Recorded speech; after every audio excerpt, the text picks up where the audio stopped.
Assalamualaikum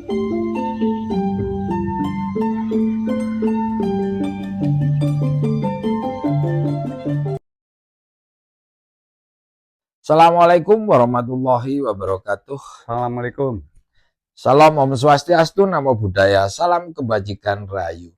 Pagi ini saya berkunjung ke kandang Pak Suhan. Ketemu Baik. Mbah Waliun nggih. Mbah Waliun. Mbah, sugeng enjing. Nggih. Lan napa jenengan niki wau? Niki pada suket. Pada suket? Nggih. Oh, madosaken lembu niki. Nggih. Loh, setunggire pundi, Mbah? Film. Oh, yang satu saya cari. Oh, ini paket saya. Saya kira kemana? Oh, ini. Sing pasangan ini ku? Sing setunggal di damel tiang. Oh, disambut. Disambut. Oh, yang satu dipinjam orang nih gandengannya ini. Kalau ini kan masih pedetan. Mbah Waliun, kula niki badhe nderek tanglet. Jenengan iki kan sakniki yuswane pun 100 pinten? 100 gangsal napa 106? 106 nggih, 100 lebih lah pokoknya. Nah, ngoten niku wonten resep ya, Mbah? Wonten carane ya? Wonten. Pripun, Mbah? Angsal lah diwedar damel derek-derek nem-nem. Ngeten. Baik ngoten. Medhone niki lekne mulai pertama niku 7 dina sing mboten nedha.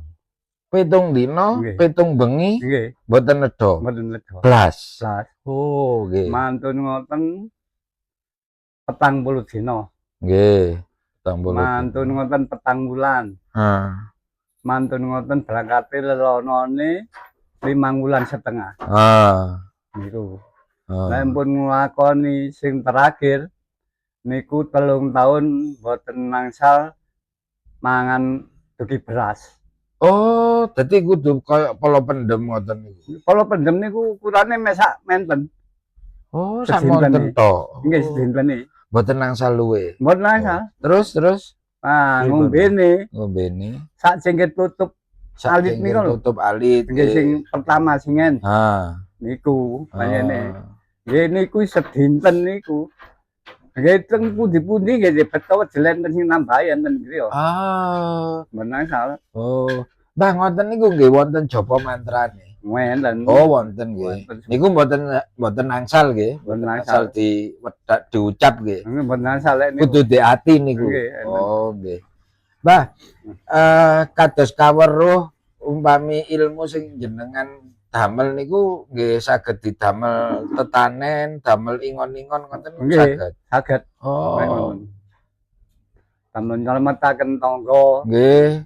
Oh, tinulung tangga nggih saged. Nah, niki lek bab damel ingon-ingon ngoten niku pantrape ya napa, Mbah? Patrape. Sukani niku lho. Anune lek damel ingon-ingon. Kandange enten tolake. Oh, wonten tolake. Saged diterangaken mboten saged. Saged lek niku. Napa balik tolake kandang niku? Wis sembarang. Oh. Lembune napa? Iki ngeten. Niki kaya ayam. Ayame napa kabeh pinten dicacah. Oh, ngoten niku dijawab. Nggih, Surabaya. Lah, ngoten niku ndamel pecok bakal napa mboten? Mboten. Oh. Nggih nyareni ngoten tok. Oh, mek ndamel japa mantra tok tapi mboten ndamel pecok bakal ngoten mboten nggih. Tapi ngen enten lepitane dikene lembu. Lepitane niku rupa tulisan apa napa? Mboten ken buntelan. Oh, buntelan. Oh. Jenengan sing damel. Nggih. Oh. Terus disalap napa ne lembu, Pak? Napa dikene lembu napa ngeten iki dikene bantar ngeten mboten napa. Oh, lempitane niku apa? Syaratnya niku saged didamel bisa ditaruh di lembu maupun di atasnya kandang. Oh, nah niku saged napa teng lembu lek pun disukan. Mbok menawa enten napa-napa niku kajenge mboten gampang kenek ngoten. Oh, kersane tambah. Nggih, enten tangkise. Oh, Mbah, ingon-ingon niku selain gangguan dugi penyakit wonten ingon-ingon niku diganggu makhluk alus niku wonten apa? Wonten. Oh. Kathah ngoten niku. Ya napa, Mbah? Nate semerep napa mboten? Nggih, mboten semerap tapi Kewan diganggu makhluk halus niku contone sing kados enten napa? Ya napa model? mungkin nggih jelek ya. Oh, nggih. Pasti poso malih. Oh, sapi didamel, terus teng nggen sing wingit ngoten niku sapine saged rewel napa mboten? Nggih, saged rewel. Nah, ngoten niku singen lek nate mboten jenengan kados ngoten teng garapan. Nggih, kula leki. Oh, nate sapine jenengan damel nggarap terus nggene wingit Nggih. terus rewel ngoten niku nate. Nggih, enten. Oh, ngoten niku cara ngatasine jenengan ya no. Anu, nggih kula dekeki napa-napa, napa sing biasae sing enten nggih kula jogoaken, mungkin kula sawatan wis aja ana ndek kene ngali kono. Oh, aku tak tandang gawe dhisik. Oh. Gawe. Nah, padahal niku kan griyane lelembut niku. Nggih. Tapi jenengan tandang gawe kalih lembu, Nggih. sampean istilahnya amit-amit riyen ngoten. Nggih. Masih enten napa? Jeneng kula ngetok pring ula ni sak menten. Nek pundi, Mbah? Mriku nek curah. Oh, Niku niku ula asli napa danyangan? ula asli. Ula asli. Menten. Oh, sanes ula danyangan. Kula ngenten to. Oh. Gamak benjing ya pancet enten niku. Ulane niku. Nggih. Oh. Nggih, kalih suhan. Nggih. Ulane pancet teh. Anu kok kalih botose seprapat teh saene lho. Pokoke seprapat. Wis engko anu kon nyangking boto ya seprapatmu. Ya, nyangking. Kula sawatane ngidul. Wis iki nututono boto iki kon aja nututi aku. Iki lek sing omahmu lek wis mari balik rene. Lek omahmu no kidul balik ngidul sing entuk wetan ya balik wetan tok kula balik kula sawatane. Kok tadi kembrutuk kula niku sak menten. Dugi sedaya. Nen? Kembruduk niku dugi teng jenengan sedaya. Nggih, dugi boto niku. Oh. Nggih, nggih. Waduh. Mantun niku nyengkre. Nggih, mun. Oh. Nggih, enten mriku mun. Oh, dadi jenengan jawab kersane nyengkre riyen Nggih. jenengan saged tandang gawe. Nggih. Lah, Mbah. Pengalaman jenengan nglakokaken sapi niku nate mboten diganggu kewan danyangan ngoten. Mboten nggih, enten kas napa lintang. Oh, lintang tok, tapi mboten ganggu nggih. Mboten. Soale mungkin wis mambu gondone jenengan. Nggih. Kula nggih mboten pinter. Nggih. Sampe ngurak niku nggih ngoten. Ngurak niku napa, Mbak? Anu niku, mlantir tebu. Oh, nggih, nggih. Tebu sak menten. Nggih, nggih. Ngoten niku. Waduh suwe akeh gwete sunik iku nisel bareng. Ati opo, Pak? Mbo. Kula titip mawon. Batak macan niku enten. Macan, Mbak. Nggih. Macan sing lorek napa sing lorek? Oh, sing lorek nggih. Wis kon saiki terusa, lek kon nyembah ngidul lek kon nambah ngetan. Iki kate anakku kate nyambut gawe, lek kono apa-apa wis ngetano ae kene wis. Engko menit tak sangokno, tapi iki golek ono meneh ya.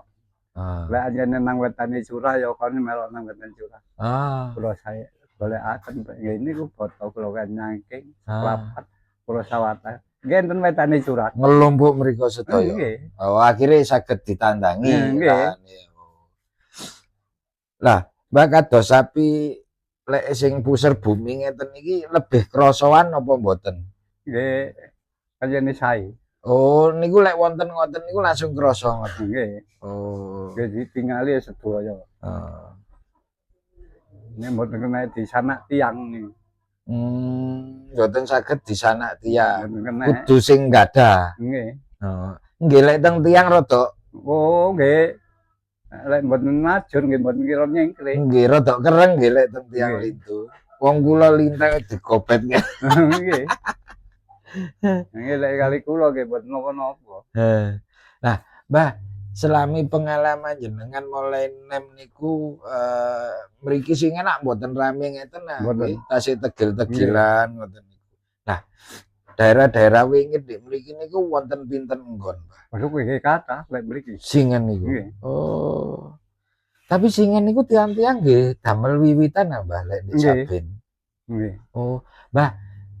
Kados ndamel pecok bakal ndamel wiwitan di tulakan Saben niku singen niku kersane napa sih, Mbah? Niku nggih Panjenengan Kanjeng Slamet. Nggih. Putu Slamet napa? Sing babat nggih slamet, sing kadang nggih slamet, kekayaane Kanjeng Mungguh. Mungguh niku napa sih? Mungguh niku sae. Nggih Kanjeng katakan tuh. Oh, angsal kata nggih. Dadi niku danyang lembut niku ngewangi. Oh, mboten ganggu. Mboten ganggu. Oh, ngoten. Lah nggih pencok bakal saderenge tandang gawe terus ajenge panen niku napa namine, Mbah? Lah nggih, pencok bakal niku. Oh, ndamel pencok bakal niku pas napa mawon sih, Mbah? Nggih. Ajenge tandang. Juntang, nggih, juntang cilik sak menten nika. Nggih, juntang. Iku isine niku anune gambir, suruh. Nggih gambir, nggih suruh. Nggih terus sego bujat. Oh, nggih sego jenang bujat. Abang. Jenang abang. Terus niku banyune tape niku. Badhek. Nggih badhek niku. Nggih. Niku didamelaken takir ngoten. Nggih. Oh, sing ndamel ancaan Mbah biasa. Nggih ancaan mantun ngoten kan enten japite ngeten. Numpang ngeten. Niku mungkin lek menawi nyalep niku nggih wonten jawabe, Mbah. Nggih wonten. Oh. Nah, niku sak ajenge nyingkal ndamel terus pari jebul ngoten niku ndamel napa mboten? Oh, mboten. Oh, lek purun nggih disameti Kanjeng Slamet mboten napa-napa. Lek ajenge panen niku. Nek niku Kanjeng panen niku. Biasanya slametan nggih. Lek tiyang singe. Tapi sakniki pun jarang. Sakniki mboten. Pun tambar nggih. Namun nang sale sakniki biasa kaya asal 5 glasi, asal 2 glasi pun kata. Mbah kados ngrumet kewan ngeten iki lembu, kebo, mendong ngoten niku sakjane wonten jaba mantrane ya. Wonten. Oh, ngoten niku saged di wedharaken lah. Oh, mboten saged. Mboten saged nggih, kedang nglakoni nggih. Mboten sembarangan diucapaken. Berat niku. Berat, soalnya lek ajeng ngucapaken kudu kalih lelaku nggih. Nggih. Wong kula singen macane mboten asal balik. Oh, lek mboten apal ngoten niku berarti gugur. Nggih, mboten saged pun. Terus mboten angsal ditulis nggih, Mas. Oh, mboten angsal tulis kuat yang nulis mriki. Oh, sing dimaksud tulis tanpa papan niku ngoten niku apa? Salah siji. Nggih. Oh, angsal. Nggih. Mari duane niku mawon mboten angsal ditulis. Oh, kudu dihafalaken nggih. Nggih, itu seret iki melampah kali melampah ngeten. Niku wonten mburi. Lek saged nggih sakniki lek enten sing salib nggih mboten saged panjenengan. Oh, Mbah, jenengan mulai lelaku ilmu kebatinan ngoten niku mulai umur pinten, Mbah? Mulai umuran 15. Oh, 15. Dereng 17. Dereng. Pun mulai. Pun. Lah, napa Mbah singen jenengan kok moro-moro kepingin nglakoni? Kepingin nglakoni niku kula niki kepingin. Nah, nggih kula niki umur 14 pun ngerayat. Oh, ngoten. Nggih. Ya digawe sepele kali kanca. Bojo kula niki pados kayu. Saluke nek beto mlayu. Mantun ngoten katut tigang dinten kula petuki, tapi mandi kok. Mandi ya mlaku-mlaku. Mantun ngoten. Oh, ana kok mlaku-mlaku. Aku hanya nian, lek ngene iki. Pikirku gak penak. Kok gak penak? Iya, lang bojoku golek kayu jaluke go mlayu. Lah karuane dirabi-rabiin. Rabiin peken. Pape kon wong rewangi telu. Ora kon nantang nang aku. Lho iya nyen ora saiki. Ngomong ya ini. Kula cekel sikile kula telorongaken. Oh. Kang jongkel mriki 12 mili getih gegere. Oh, gara-gara niku jenengan akhirnya belajar kanuragan. Niku kanuragan apa? Nggih. Oh. Tapi kula nggih mboten kula damel napa-napa. Nggih mek saking niku pas waktu niku keganggu nggih. Oh, nggih, pikir ngono wis lah. Oh. Mantun ngoten. Soto mantun brojol. Niku setengah etan. Niku lokasi Dek Saben apa? Tegilan. Oh, Dek Tegilan. Kula kantuk setompun mantun parine jagung panen kabeh. Mantun ulur. Kula wangsul. wis saiki baikmu wis mari, aku saiki tak mulai ngetan. Tapi saiki aku pasrah, lek kon mau. Tapi kon bisa mau mati anak loro mesti bojomu mati. Oh, karo-karone jenengan sanjangi ngoten. Nggih. Oh. Nggih mati, anak loro mati. Oh. Sing lanang. Loh, niku nggih rakyate jenengan sing dipendet. Nggih. Oh, jenengan culaken nah. Kula culaken kula. Kan tuh mulai sakniki benjing teng KUA. Kula serahkan mudin. Mumpun kono-kono den isi iki duwike. Tasih 50. Oh, tasih 50. 50 tripis aja.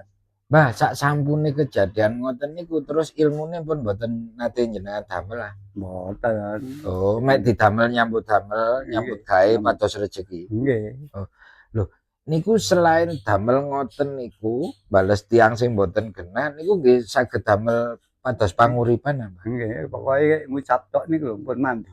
Oh, ngucap lek batin tok. Batin tok mboten mandi. Oh, kudu adharepane. Kudu muni nggih.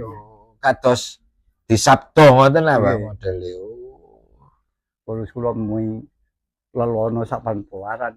Wah, sampai ngoten nggih, Pak. Jakarta pundi mawon. Sampai pundi, Pak? Jakarta, Madura. Oh. Pados niku. Nggih. Oh. Terus jenengan mulai anteng niku umur pinten, Mbah? Mulai anteng. Umur 21. Mboten nglembono, mboten teng pundi-pundi niku umur 21. 21. Anteng ning griya. Enten mriki men. Sampai saniki niku. Nggih. Oh, ngoten. Ah, nggih, Mbah, matur nuwun nggih. Nggih. Kaweruhe pun diwulangaken dhateng kula kaliyan rencang sedaya. Kurang luwih kula nedhi ngapunten nggih, Pak. Nggih. Demikian sahabat Kanyora, video kita dengan Mbah Waliun kita akhiri. Wallahu muwaffiq ila aqwamit thoriq. Wassalamualaikum warahmatullahi wabarakatuh. Rahayu.